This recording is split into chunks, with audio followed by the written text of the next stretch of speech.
Përshëndetje miq, jam në podcastin e radhës me Entela Tsenkon, sommeliere. Është kënaqësi shumë të kem në studio. Faleminderit. Unë të kam ndjekur gjatë kohës në intervista, të ndjek në rrjetet sociale, po mendoj që ju sommelierët bëni një jetë luksi. Shikoj gjatë kohës duke provuar vera, ndoshta nga më të shtrenjtat, duke degustuar njerëz aty të gjithë të veshur me kostume, me shumë bukur jeta juaj. Kështu nga aparenca kështu duket. Edhe më vjen mirë domethënë se kështu është dikur kur ishte një thënie shumë e bukur e gjysheve tona, ishte veshja kopeleshja. E kupton ti?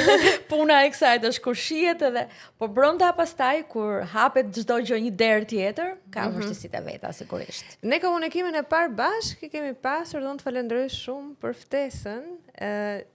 Në ditën që ke promovuar librin, ky është libri i familjes, nota frutore e një puthjeje. Unë do lexoj pastaj diçka, ndoshta mund të lexoj edhe dy diçka. Do lexojmë bashk. Po pse është libri i familjes ky?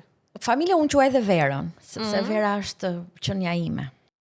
Si në kompleks të librit, çdo pozicion që unë kam bërë, në rastin tim konkret, unë çdo notë që libri ka dhe poezia që ka, ja transmetoj dhe ja lexoj ti me moje.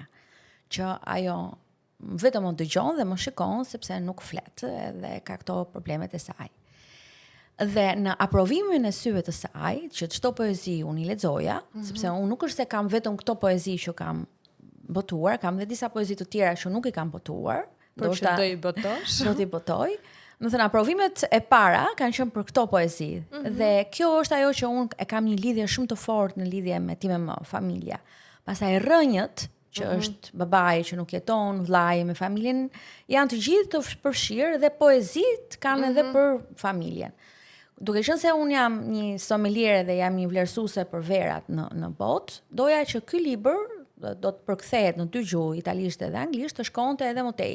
Jo si për Entelën, po për Shqipërinë dhe për ato çka ne jemi. Po. Për ata shqiptarët që mund t'ua sugjerojnë miqve të tyre në që e lidhur sigurisht me familjen. Familja është kryesore. Këtë unë e kam shumë të shenjtë. Unë të vlerësoj shumë. Si sommeliere nuk e di, se nuk kam rastisur ndonjëherë, por të vlerësoj si femër, si grua dhe si model frymëzimi për të gjitha ne të tjerat, Entela. Faleminderit. Vlerësoj për forcën që ti përçon. Ndoshta përmes buzëqeshjes, po pas asaj buzëqeshje, fshihet një sakrificë e madhe. Dhe mënyra më e mirë që ne të tregojmë dashurinë është sakrifica. Unë të kam thënë që të kam ndjekur në çdo intervistë që ke bërë, e nuk dua të prek. Jo, ne jemi qenë një njerëzore që kemi dhe emocione. Dhe sigurisht që emocionet janë shumë të bukura. Dhe në çdo domethënë intervistë që kam dhënë edhe më pëlqejnë emocionet që përjetoj sepse bashkë me emocionet e mia ndoshta na ndjekin edhe shumë njerëz të tjerë që janë të prekur me smundje të ndryshme dhe kështu që është ajo forcë që Zoti na ka dhënë ne me të smurët që kemi në familje, kushdo qoftë nëna, babai, fëmia, sepse smundjet janë të ndryshme dhe ne po dëgjojmë shpesh që po kalohet një situatë jo e mirë shëndetësore në gjithë botën, por edhe në Shqipëri se ne na prekemi drejt për drejt. Dhe kjo është ajo që ne duhet t'japim një shpresë për të ecur më përpara. Sado ne vuajmë sepse edhe mbështetjen e kemi pak më të zvogluar se sa të tjerë shtetet e tjera për vendin social, por gjithsesi është kjo forca brenda që ne duhet të ecim. Dhe ajo çka është jashtë, se kam thënë diku nuk është brenda. Do të them prandaj thash është një derë që kur hapet ka shumë gjëra të tjera që mund të ndodhin. Sepse ajo ndodhit janë shumë të ndryshme. Edhe ky model frymëzimi që na jep, unë them faleminderit personalisht, sepse edhe në momente që ndoshta neve vëmë në dyshim shumë gjëra, aty tek ata njerëz që kanë përvojë më shumë se sa ne, edhe thuhet një shprehje që Zoti hedh disa barra në kurrize të forta, në kurrize që i mbajnë. Dhe aty neve, duke parë atë buzëqeshjen tënde, pavarësisht problematikave që secili nga ne mund të ketë problematika, ne gjejmë forcë te njëri tjetri. Dhe këtë ke përçuar ti personalisht tek unë. Faleminderit. Çdo kush nga ne, siç e thash, kalon situata të ndryshme. E rëndësishme është që të buzëqeshësh sepse ajo bushishë mund të nxjerrë edhe në pa mirësinë dhe pozitivitetin që ka çdo njeri. Çdo njeri ka pozitivitet, por varet nga situata të ndryshme që mund të jetë. Neve kur themi e mira dhe e keqja, kush është njësia më se kush është e mira dhe kush është e keqja? Ky është një perceptim i ndryshëm siç jemi mësuar ne. Domethënë bëre një veprim se ishte i keq, kush e mati këtë gjë, domethënë dua ta them kështu. Por ajo që shprehet, sepse zemra nuk ta shikon njëri nga brenda, është fjala dhe syt ato që përçojnë atë rezatim që mund ta shohësh dhe sa më shumë të japësh nga ky lloj rezatimi, mund të bësh edhe të mira në këtë lloj, pa e kuptuar në këtë lloj gjëje. Por edhe pse ti lufton e vrapon gjatë gjithë kohës, e mira dhe ajo dhuntia jote është që nuk ndalesh. Jo.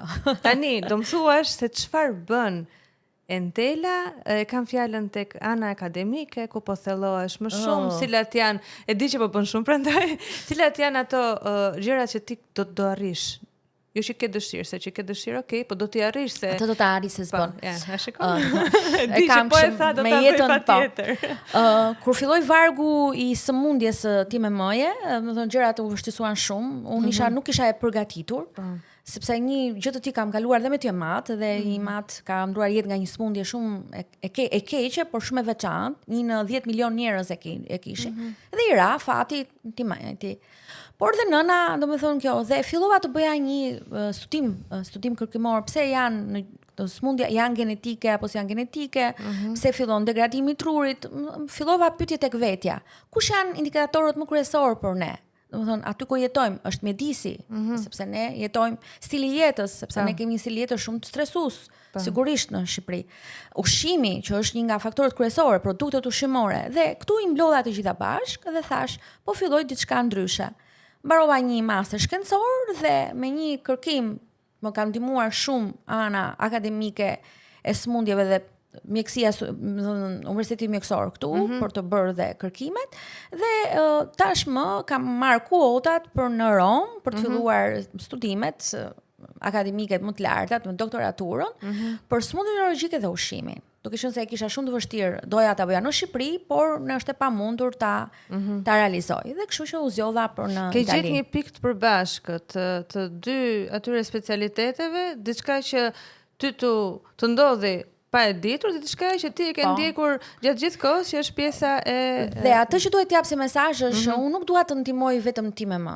Dua të ndihmoj të gjithë prindrit ose gjithë familjet që kanë këtë gjë. Nuk është për mua, sepse ne jemi cikël që ne jetojmë dhe do ikim në një jetë ndryshe.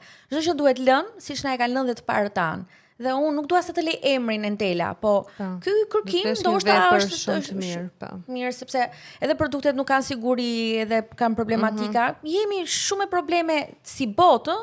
Tani ngroja globale ka një vështirësi shumë të madhe, është shumë në rrezik e këto flora, fauna. Megjithatë, duhet të bëjmë diçka edhe për këtë lloj jete që ne bëjmë nga 2026 që jemi dhe më tej, se si jetës se si do na shkoj, por që ka. Tashmë ky është një mision për ty. Ky është një mision, do të thënë e dua të ta shtysa më shumë. Do të thonë, ime më ka një jetë të vështirë sigurisht edhe për vete edhe për mua, por do ketë një cikël që do mbaroj. Por pastaj çfarë do bëhet, e kupton, dhe unë prandaj e dua që ta vazhdoj. E kam shumë brenda me.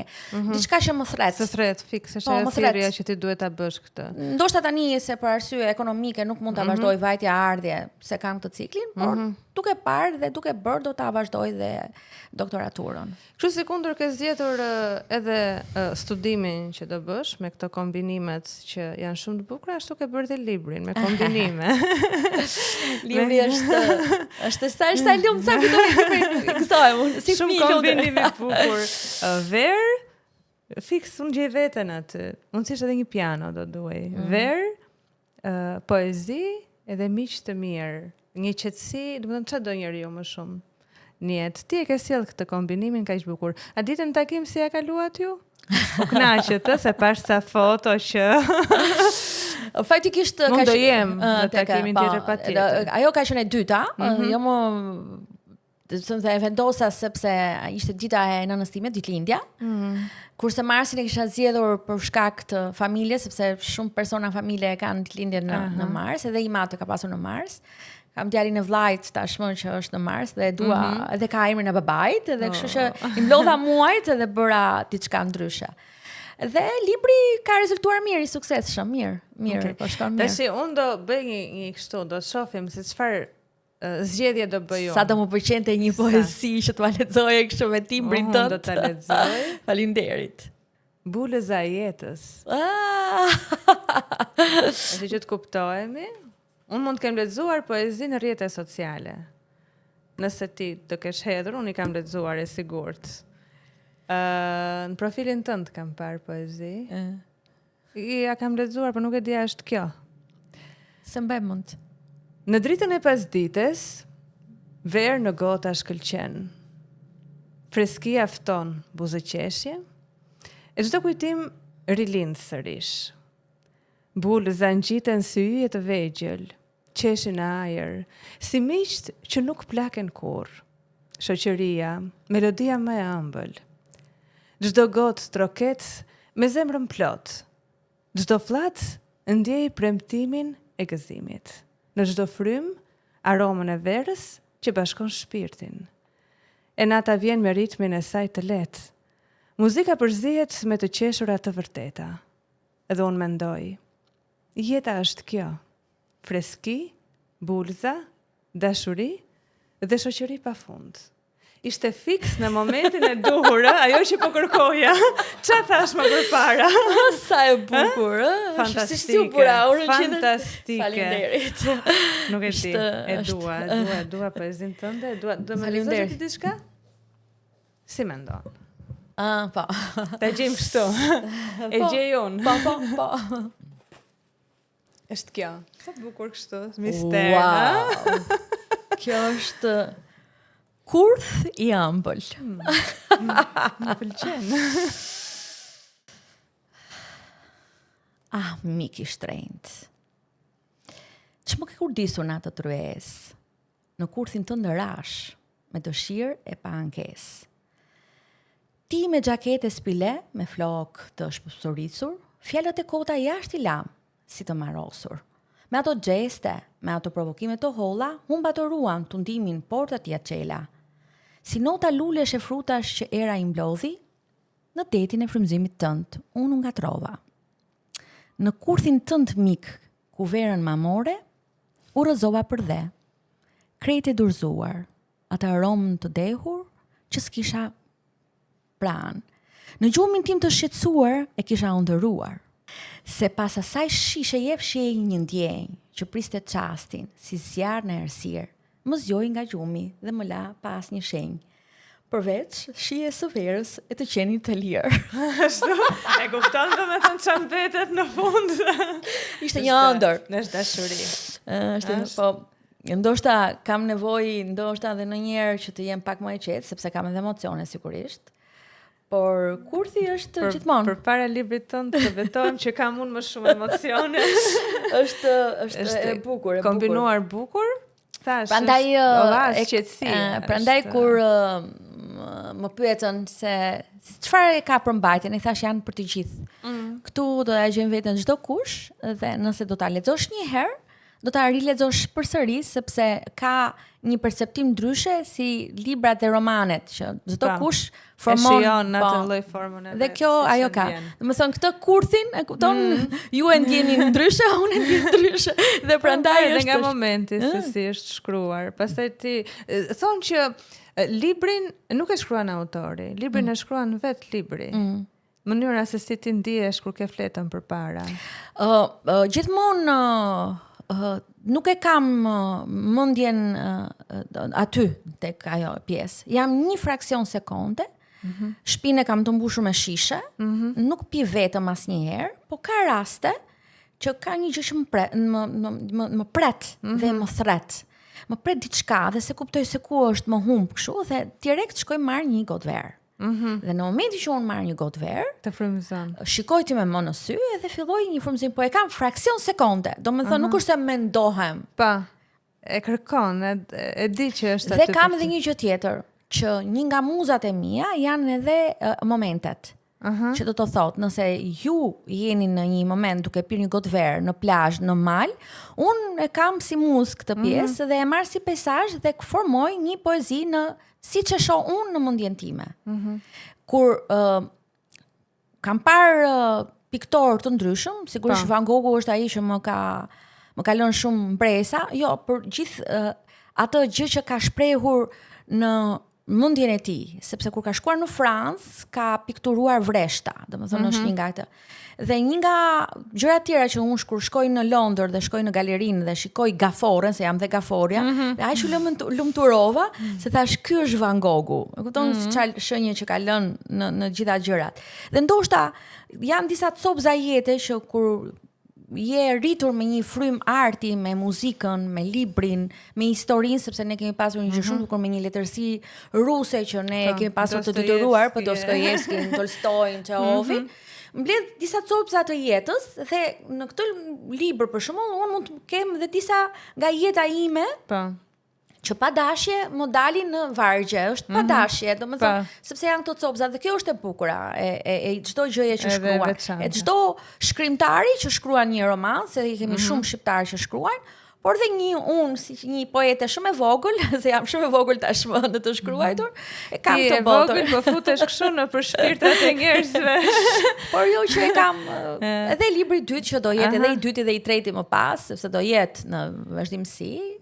Do jetë me këtë lloj. Libri i dytë është si një lloj kontributi, besoj, me çka kam dëgjuar lart e poshtë, që ti po jep jo vetëm për neve këtu në Shqipëri, por për të gjithë edhe për shqiptarët e diasporës, se për ata që jetojnë do jetë në 3 gjuhë? Po, do jetë në 3 gjuhë. Edhe do jetë një lloj guide që shikojnë Shqipërinë. Pra kjo është mënyra më e mirë për të shërbyer Shqipërisë. Duke qenë se unë jam judge, unë jam gjykatëse verave në Europë, individualisht dhe do t'i falenderoj Ballkan Internacional që sigurisht janë pjesë e tyre. Përfaqësoj Shqipërinë, jam shqiptare. Dhe duke qenë se jam shqiptare, un kam gjithë hapësirën për ta bërë këtë gjë, jo vetëm për vete, por për ne gjithë për Shqipërinë, që këtë libër unë mund ta çoj edhe në guidat ose në pjesën që unë shkoj. Dhe kjo është Shqipëria, që ne përveç se kemi libra shumë të mirë në lidhje me vreshtarin dhe me kulinarët që kemi të autokton tonë shqiptar, por kemi edhe diçka ndryshe që restorantet tona janë të përfshirë dhe në këtë lloj statusi të mirë informuar mbi produktet ushqimore dhe ata të pijes që është vera dhe rakia, destilatët. Kështu që kjo është e përfshira e gjithave. Okej, te rakia tash se kemi. Rakia çfarë ndryshimi ka kështu në kohëra, nëse e njeh si alkol? E zëvendëson dot për shembull grapa ose uzo? Në shije, më thënë, destilat futen në familjen e destilatës. Më thënë, ato rakia ka një procedurë siç e jemi mësuar ne me të zier, kazanët e këto. Dhe ato kanë procedurat e tyre. Në fakt rakia si është e pastër si alkol, se thonë që është alkol i pastër dhe ndonjëherë e pinta. Do të them mitë shqiptare, tani mbaj mend kohën e Covidit, shumë raki është pirë, se me demek po ndiqte mikrobet, dhe e thuaj pak. Po e them fare se s'dua t'ja ish të dëshirën për të pirë kushto të pile të pi, po me masa. Rakia është e patentuar, është shumë e patentuar, shumë vite më përpara, është Arabia Saudite. Është patenta e tyre. Domethënë, prodhimin e parë ka bërë Arabia Saudite, që sot nuk e prodhon më ose nuk e pin më, nuk e përdor, por që kjo është patenta e tyre. Domethënë, e kanë të patentuar. Kjo është origjina e rakisë. Pastaj ka ardhur në rrugtime, siç transformohen gjërat, ka ardhur në këtë lloj mënyre. Ndërsa neve kemi specialitet vera nga mjalti? Po. Domethënë, e bër shumë në kohën e lirëve, po. Është akoma kjo? Po, e bën dikush në Malsi të Madhe, është një zotëri që e ka ruajtur këtë si traditë. Dhe shpresoj që të vazhdojë si traditë. Ajo në fakt nuk është të verë, sepse duke qenë se mjalti ka një sasi shumë të lartë sheqeri. Sheqeri pastaj nga fermentimi duhet kthehet në alkool, sepse kështu është procedura. Ajo kthehesh në një formë destilati, po ngjyra e saj nga që ishte pak ngjyrë are ose druri, si mund të thosh, merrte si nuancë vere dhe kështu u kaloi si vera, si verë, si produkt. Por ne kemi tonën në thënë shumë para, në kohën e lirë ajo është dhe është e jona. Kemi ne disa... po pra, për shembull, neve këtu, zakonisht, kur shkojmë në për restorante, referohemi tek vera franceze, tek vera italiane, nuk ka njeri që nuk i njeh Prosecco-t. Por neve kemi këtu prodhim vendas, dhe nuk i japim shumë rëndësi atyre. Kemi sheshin për shembull. Po, më fal, ajo bulza Ajo është bulzat janë prosecco. Domethënë bulzat shkumzat, ato janë. Domethënë bulzat që ka vera. Kto janë. Ajo është për ato, këto janë bulzat. Non bulzat që janë edhe të verës, edhe futen në kohë. Po, ne kemi. I konkurrojmë dot për shembull tregjet botërore me verën që prodhojmë ne? Nuk është çështje konkurrimi, se sa është çështje autoktone. Për shembull, një shesh nuk mund ta gjesh në vend tjetër. Një vlosh nuk mund ta gjesh në një vend tjetër. Një pulz nuk e gjen në vend tjetër.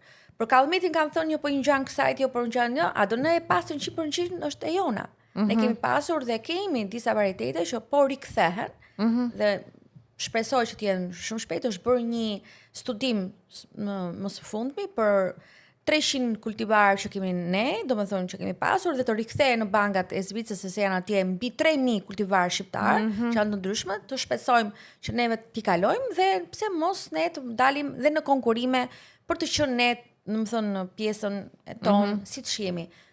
Klimën e kemi shumë të mirë. Ne i kemi të gjitha. Malin e kemi shumë të mirë. Ne kemi durata nga Zoti. Ne kemi florë dhe faunë të jashtëzakonshme. Duhet t'i mbajmë, sigurisht që duhet t'i mbajmë. Pyet nuk duhen prerë edhe zogjt nuk duhen vrarë. Absolutisht. Kjo ta e thash kështu edhe peshqit. E kupton, duhen ushqyer, jo me plastik, por duhet të ushqyer. Do të jemi pak të kujdesshëm në këtë pjesën e. Këtu hysa gjëra ka këtu, jo vetëm ne, është një tërësi. Është globalizmi ky që i ka sjellë ka. Sepse ajo thotë që unë konsumova një peshk të freskët, ndërkohë ai kroci peshku freskët mund të ketë shumë gjëra të tjera në det. Pavarësisht se deti ka këtë procesin e kripës, por prap nuk është, nëse ti e mbi ngarkon me mbeturina e me sigurisht që nuk e filtron dot kripa. Ke qenë shpesh herë në vende jashtë Shqipërisë, kryesisht edhe në Ballkan, dhe ke prezantuar edhe verën shqiptare. Duke qenë se ju nuk njoh tjetër sommelier, them vërtetën. Ka Shqipëri. Okej. Duke qenë se ju njoh juve, atëherë. Unë jam femra. Okej, se ka meshkuj. Po ka meshkuj, po. Okej, do shkojmë një herë në Ballkan dhe pas do kthehemi te restorantet këtu, se si e vlerësojnë sommelierin. Kur ke qenë në stendat që përfaqësojnë Shqipërinë në Ballkan, ka patur ndonjë figurë që ka pëlqyer verën shqiptare? Njerëz të huaj e pëlqejnë, e njohin verën tonë? Sa bukur. Për shembull, kështu publike apo jo?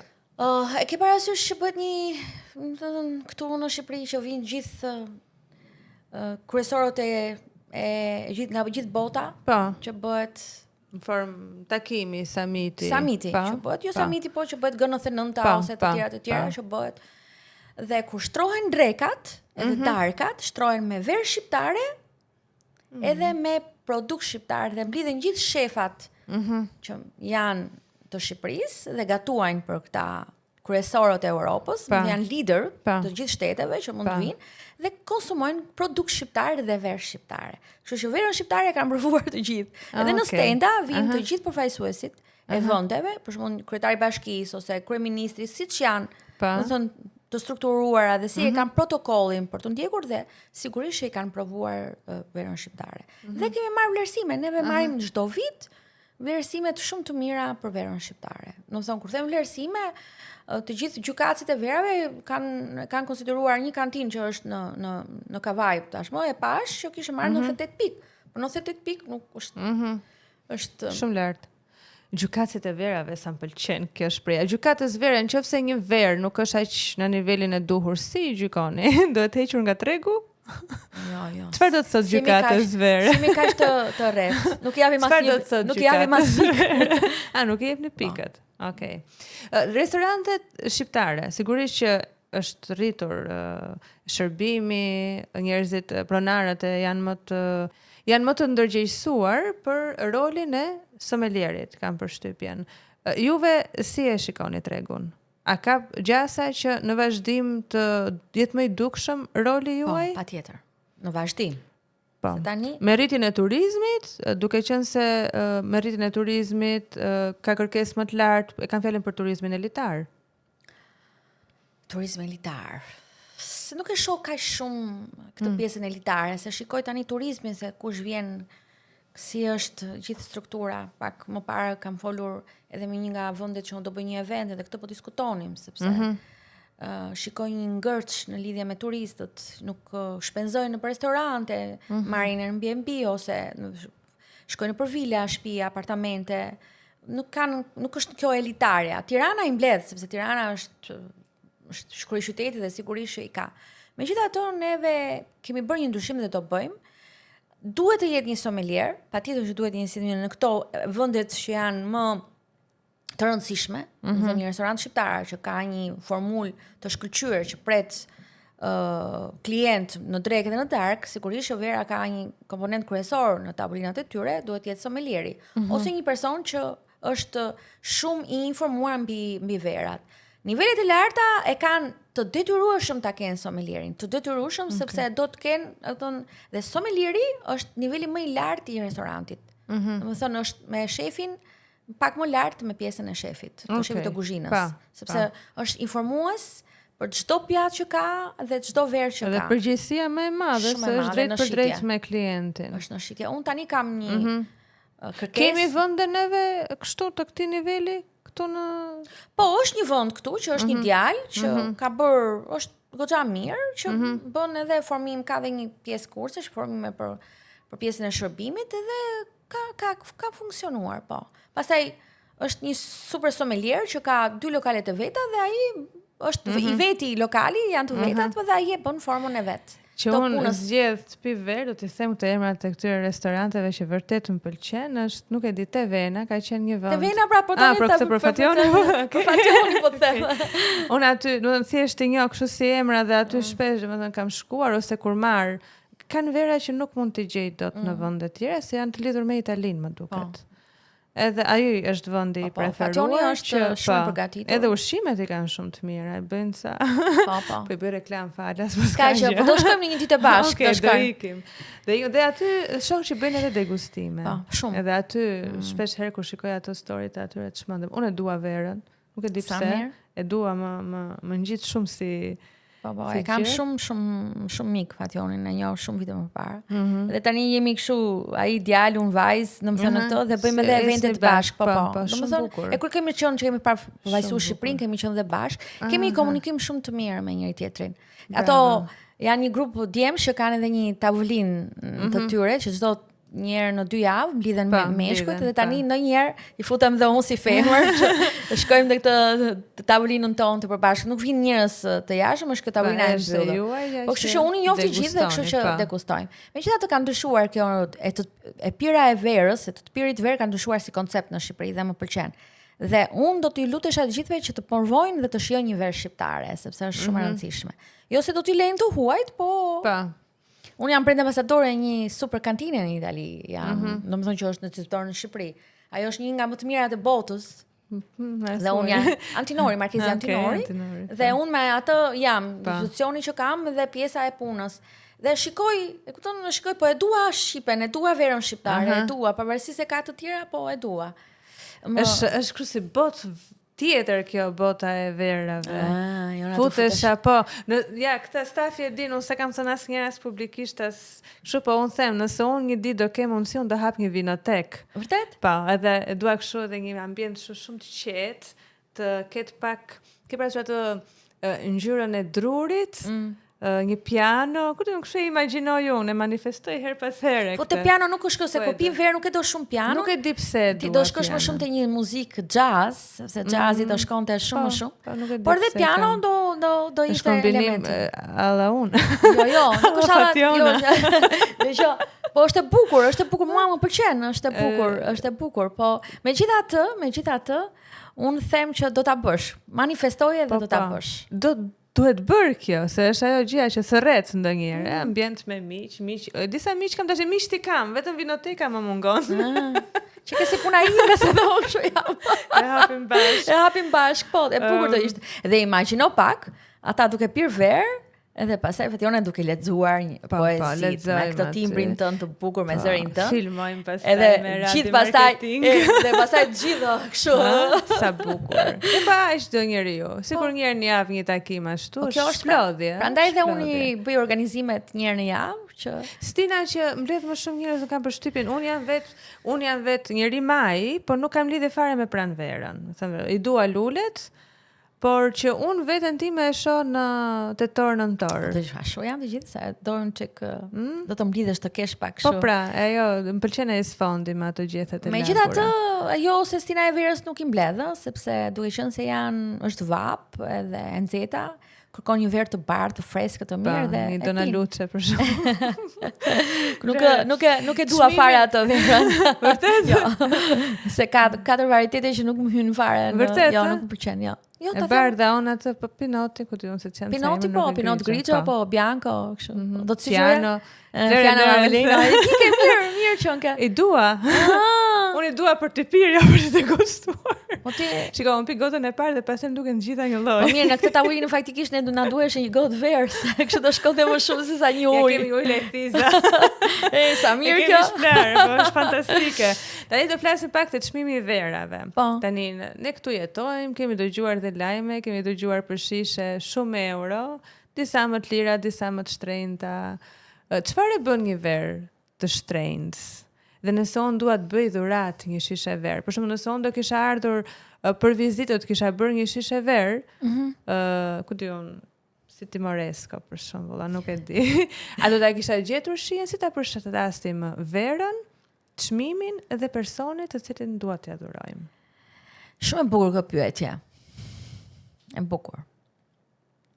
Në rast të parë, nëse do ta njihje personin, do kuptoje notat, prandaj dhe quhet notat frutore. Do të kuptoje notat që do pëlqente. Zakonisht e femrat është ajo, nuk është e thata, është pak notat e ëmbla. Nuk set për mua, nëse unë jam te thatat, por te notat e ëmbla. Dhe gjithmonë do shkosh tek notat e ëmbla, kush është një verë që ka një varietet që është pak më i ëmbël. Kurse kur të shkosh tek mashkulli, do zgjedhësh më të forta, me strukturë, që janë me alkool më shumë. Okay. Dhe këtu bëhet ky dallimi mes një, në thënë të ftuari ose një dhurate që ti bësh një mashkull ose një femre. Pastaj tek femra do futesh pak në elegancën e saj, sa elegante është, do pëlqej varietetin e bardhë apo varietetin e kuq, ose rozen. Nëse është pak franceze, kupton, do shkoj në Provence, një roze për shembull të gjitha. Nëse ka një karakter më ndryshe, do shkosh te e kuqja. Nëse është pak më elegante, do shkosh prap te e bardha. Domethënë gjithçka do duket në karakterin që ka personi. Këtu bëhet zgjedhja. Do thuash si do ta bëj. Më merr mua dhe thua është ky personi dhe ta zgjedhon. Shkoj në dyqan verash, nuk e di se sa orë harxhem duke lexuar etiketat. Këtë gjë do ta kursej unë kohë, kështu që direkt të më thuaj, do më thuaj që është ky personi dhe unë do të zgjedh pastaj etiketën. Se verët ja bëjmë njerëzve që i kemi shumë për zemër, por nuk si duket, nuk ja përshtas. Unë për veten time nuk di ta përshtas verën me personin, ndaj dhe të pyetja ishte shumë e drejtë dhe shumë e bukur, bërë nga ajo që un kam. Jo, po më pëlqeve, kam hequr vet. Megjithatë, do ta pyesësh, kupton, edhe pyes, s'ka ne po, që duhet pyetur. Zakonisht kur i bën dhuratë dikujt një shishe verë, e di se çfarë pëlqen, sepse nuk i bëhet çdo kush në dhuratë një shishe verë, paktën kultura e të bërit një dhuratë shishe verë. Dhe kjo është e gjitha. Edhe kur më bëjnë mua dhurata, më bëjnë shumë të ndryshme vera, sepse e di që unë edhe i degustoj dhe shijoj dhe të gjitha. Pastaj kur është special, më bëjnë pjesën e këtyre. Ke një verë të preferuar që nuk rri domethënë do një gotë për shembull ta pish kur mblidhesh me njerëz atë lloj vere. Tani në këtë kohë për shembull që dua të pi një gotë të bardhë, të freskët, e dua tani në verë. Pastaj zakonisht me verën e kuqe jam e dashuruar. Po. Është edhe më e kam brenda vetes, edhe shpesh është qeliz ke thënë. Jo, unë e kam qeliz, e kam në vena, e kam. Nuk kam gjak, po kam verë. E dua, e emocionohem, është diçka imja, është e imja, e dua. Po flasim për verën për ta shijuar, miq të dashur, jo që të deheni. Jo. Nuk kemi tek ajo. Po flasim për verën si kulturë, për ta shijuar e për të qenë mirë me veten. Ti e kam pirë shumë. Nuk e kisha kaluar limitin, por e kuptova në një moment, pastaj thash stop. E fillova me një pulës, me një shampanjë, një roze. Kalova me një të bardhë dhe pastaj me një të kuqe. Tani ky kalimi kështu si bëhet? Nivel i ulët dhe pastaj nivel i lartë. Do të thotë 12% volum alkool, 13%, 15%, pastaj nëse do pish 15%, por është shumë fort. Tani në verë para konsumohet, sepse duke qenë se është edhe temperaturat e larta. E tani tek çmimet e verës si përcaktohen nga vjetërsia? Shiko, çmimet e verës kanë një histori shumë të lashtë dhe të bukur. Çmimi i verës është koha që ka shpenzuar personi që ka kantinën, sepse duke ardhur deri tek vera është një rrugtim shumë i gjatë. Fidani, kur të bëhet, e kupton, veshuli ka këtë, por kur trungu duhet të forcohet, duhet të ketë 5 vjet, e kupton, të fillosh edhe të rrisesh në nivelit edhe shumë vite. Në rastin kur vjetrohet vera, pastaj ka kalkulim ndryshe. Do të thënë ajo shumë pak përqind ka një avullim, por që kjo të rrit edhe çmimin e verës, sepse ajo qëndron dhe ka një përqindje avullimi dhe ajo që ngelet, më thonë sigurisht do të shitet edhe pak më shtrenjtë. Cilësia që merret, pastaj sa vite ka kantina. Janë shumë faktor dhe shumë aktor që futen në çmimin e verës. Ka nga ata që kanë ditur të brendojnë një emër dhe e shesin në marketing. Domethënë është mësuar që unë do pi këtë edhe ajo shet emrin, nuk shet produktin. E kuptoj. Kështu që ka dhe vera që janë të lira, janë shumë të mira, ka dhe vera shumë të shtrenjta që nuk janë. Ka nga ata që thon për shembull, po pse më çfarë që ka kjo që ka e shtrenjtë kështu. Unë e pi sa më duket. Ai faktikisht nuk është i soj, po duhet të jesh edhe pak të kesh aftësi për ta dalluar. Nuk është një soj, sepse kanë një ndryshim. Por ka edhe këtu në Shqipëri, duke qenë se ne i marrim nga vendet e fshinje, Itali, Francë, që çmimet janë pak më të shtrenjta sepse ne paguajmë dogan, aksizën, pullën, kemi shumë transporti, janë shumë pagesa për të bërë. Rritet pak çmimi, se sigurisht aty do shkoj çmimi. Edhe themi, kjo pse kaq e shtrenjtë kjo, kështu po ne harrojmë rrugtimin dhe gjithmonë ky rrugtim është i rëndësishëm për një produkt që është vera. Ke pas ndonjëherë shoqe që se ka pëlqyer verën? Që se ka pirë? Nuk e ka pirë, as nuk e ka kështu. Ke pasur? Dhe e kam. Dhe e ke? Dhe e kam bërë. Jo, e kam bërë. E ke bërë? Nuk e dia e ke marrë në emision se nuk e mbaj. Po Ledia Flasli është Ledia. Ledia. E ka pas Julia, po vërtet. E ka pas Julia se e di që prandaj thashë keni pasur. Ledia për shembull nuk e ka dashur. Edhe po të thoj që kush ta ka mësuar verën në tela. Shikon si vjen. Sa vogël është bota. Do të sot Ledia është sistemuar. Jo, se pi, nuk është se konsumon. Nuk jeni bashkë, për shembull, kështu nuk është. E merr atë dhe thot po, vjen edhe në evente se ka këtë. Sa mirë. Po me Ledia është me eventet, po patjetër me mua ne jemi bashkë. Kishte ditë linjë para ca ditësh, e festuam se ne jemi gafore të gjithë. Po. Jemi gafore, po, jemi gafore dhe gjithë neve mblidhemi, edhe tashmë besoj se shumë afër këto ditë ne do mblidhemi gjithë gaforët shoqëria dhe do bëjmë një dark special me njëra tjetrën. Sa mirë. Çfarë është miqësia për ty, Antela? Një peshë e rëndësishme e jetës. Pse them peshë? Mbi supe nuk është se duhet të marrësh edhe duhet të japësh në shoqëri. Dhe kur ne themi që familja duhet të jetë e ka vath në vesh. Do të thënë ai vëthi është shumë kryesor. Ajo pesha e trupit është shumë kryesore dhe prandaj them që shoqëria është pesha e trupit. Të mban në korat që njeriu mund të kalojë dhe e mban shoqërinë në korat që ata kalojnë. Domethënë janë të dy bashk, shoqëria është marrëdhënie reciproke kur janë misi e pastër dhe e mirë. Dhe për mua ka shumë rëndësi shoqëria.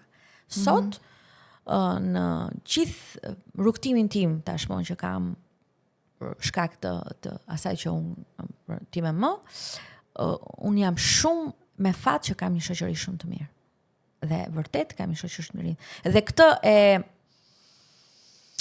jo se e binda veten edhe jo se arrita, po kur bëra eventet e librit kuptova se sa miq më donin dhe sa miq kisha. Dhe jam shumë falënderuese të gjithëve. Baba im, një njeri shumë me vlera, kam një shoqe është këtu afër e ka shtëpinë Rezi, edhe është mësuese letërsie, Rezi është dhe redaktoria e librit.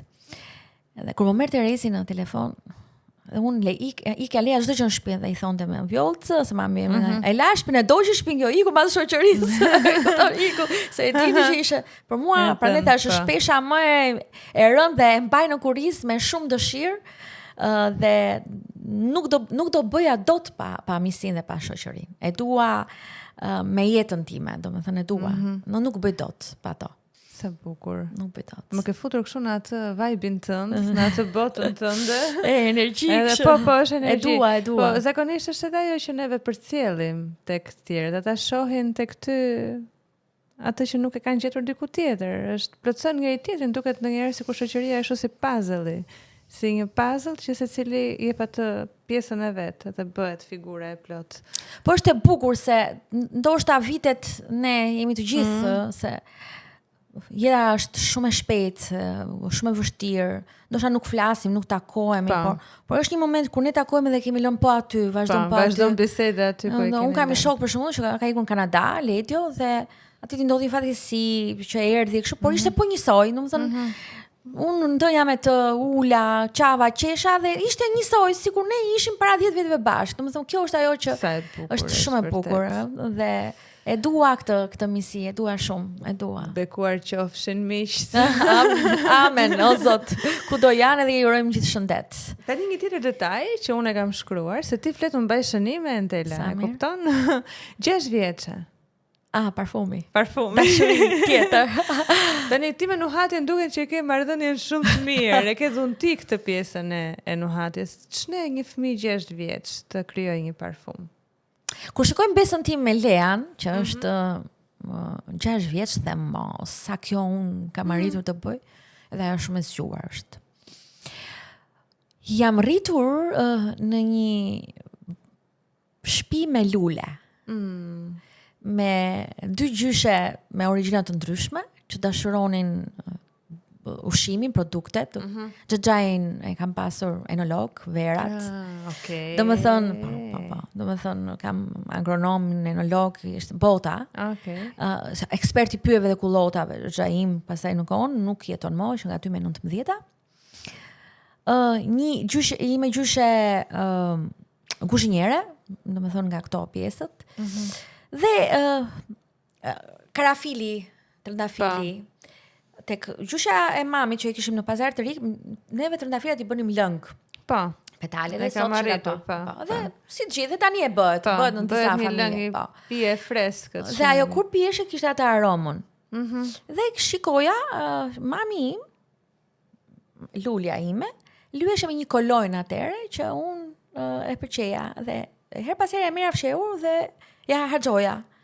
Ajo sigurisht e ndjente se ku kishte atere dhe ma tha s'ke për ta marrë më stop. Dhe pastaj me ndihmën e time gjysheje ne krijuam një gjë me mendjen time e para ma avulloj se iku e bëra me raki dhe pastaj e dyta më rezultoi që unë e kisha këtë kolonjën time. Dhe e kam vazhduar. E krijove vetëm se mami tha nuk do ta përdorësh me parfumin tim. Ishte kohë atëherë ashtu ka qenë, po. Dhe sa bukur. Kam një projekt, do Zoti, me Zotin Brara. Shpresojmë që të futem prapë në këtë botën e krijimit të parfumit. Besoj se kjo do ishte ajo që do e kompletonte çdo gjë. Sepse unë bëj dhe eventet me parfumet dhe para disa kohësh, e kam këtë lidhjen. Dhe kur kam ditëlindjen gjithmonë janë njerëzit në dilemë verë dhe parfum. Gjërat më interesante, më të mira. Edhe kështu e kam, edhe shkoj te notat e mia. Por kur bëj te kustime nuk lyej me parfum sepse më ngacmon shisat edhe receptorët edhe është shumë e rëndësishme që unë të jem shumë me saktë në lidhje me Nuhatjen se duke qenë se më kalojnë receptorët edhe në shijen e ushqimit edhe parfumi të mbyt. E kuptoj. Nuk duhet të jetë I fort, nuk duhet të jetë fare. Prezent fare. Kam këto miqet e mia që kështu dhe them mos u lyeni parfum, kur lyeni parfum dhe ose thë, po harova. Se vishën bukur, edhe vishën bukur dhe pak sensuale.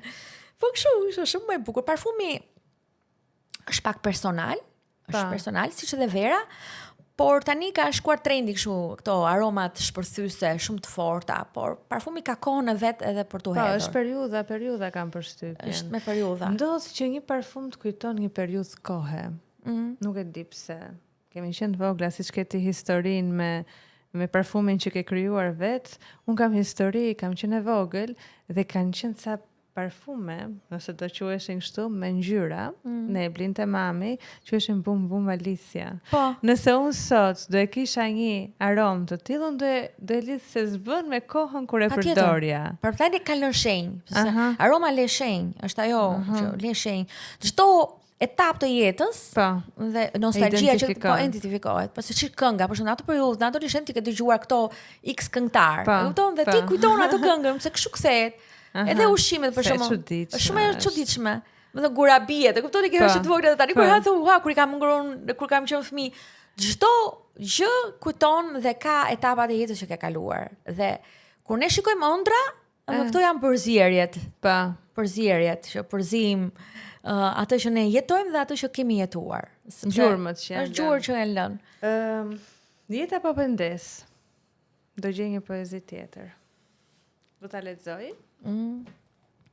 Do të ketë jeta pa pendes. Mora nga jeta çfarë më ofroi? Verën e kuqe që s'mbetin e hijem. Një zonjë që epshet mi trazoi, me sputhjesh vere dhe poezie. I mora jetës çfarë më zgjati, çaste të shmendura plot me dëshirë, pasioni i ndezur, flak mëkati, ku vera e puthje, zgjenin do të mirë. Nuk refuzova çfarë më dhurua, as kur më ftonte një e çmendur grua. Dhe një verë e keqe bëhej e mirë, kur buzët e saj dehesha i pari. Ndoshta jetova jetë të gabuar, mes shumë mëkatesh e çmenduri. Por kur si ishte jetë e robëruar, se bota më fal në fantazi. E di përmendesh ti këtë se pas ke preferuar. Të po. Si të duk interpretimi? Shumë mirë. Shifa shi super. E kam fakt. E kam fakt. Okej. Shi më të shkruaj që të duket. Po duket, madje foto nga afër. E kam sa e bukur. Ka shumë kuptim ajo, është shumë e kuptim. Domethënë, prandaj thash që libri gjen çdo kënd aty dhe e gjen veten në çast. Kopjet e librit janë shitur të gjitha? Të parat po, tani janë do i ribotosh. Po, janë, nuk i kam marrë nga shtëpia botuese dhe po. Me media printin i punon. Ta themi, nuk ka problem. Po, me Ilden. Ilda është shiko, të them të them dhe një gjë shumë mirë. Ilda është një vajzë që e do punën. E do dhe pasioni i saj e bën edhe punën më të bukur dhe më të qetë në anën e çdo aspekti. Me Ilden kam një bashkëpunim jo vetëm për librin tim, ne jemi në klubin e librit, se duhet ta themi edhe për të gjithë, sepse shqiptarët duhet të lexojnë dhe ne duhet të lexojmë, sepse është shumë e rëndësishme për zhvillimin e trunit një herë atë parë.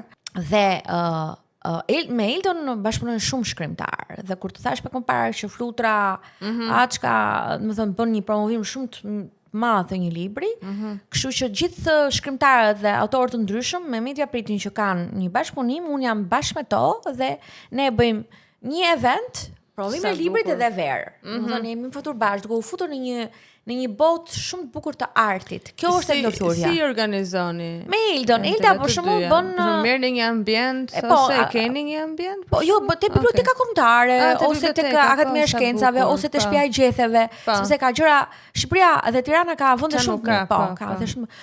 Janë biblioteka kombëtare, ka vende, domethënë edhe tani edhe salla franceze është e pasuruar me libra pafund aty ku unë bëra dhe eventin. Dhe Ilda bashkëpunon me autorin dhe unë shtroj pastaj një tavolinë me vera. Janë kombinuar gjërat shumë bukur. Kur dalim nga promovimi, pim një gotë verë dhe diskutojmë për librin. Pastaj në klubin e librit gjithmonë thrasim me autorët, bëhemi një grup dhe aty me një gotë verë bashkëpunojmë dhe flasim gjithë.